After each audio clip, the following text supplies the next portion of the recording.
Hey guys, it's Phil from Duplicate, your partners in print. I'm here with the Epson SureLab D1000 printer, and we're going to be looking at doing duplex printing from the top feeder and also from the bottom feeder. So let's take a look. So we're looking now at the top section of the Epson D1000 and D1000A. You can see we've got this new part to the printer. This is what the Epson call the rear feed, and this is where we can feed sheet papers through our printer. Single or double-sided. You could do flat sheets up to A4, so we can go from 4-inch, 5-inch, 6-inch, 7-inch, 8-inch and A4. Interestingly, you can do 7-inch. You can't do 7-inch on roll. We tend to use this top section at the moment for our greetings cards. So we sell greetings cards pre-scored.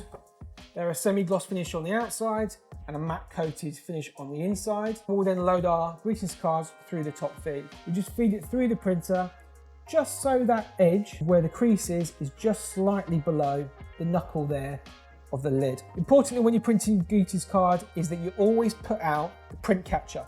The print catcher always needs to be out at the front, so when the card comes through the printer, it sits nice and flat.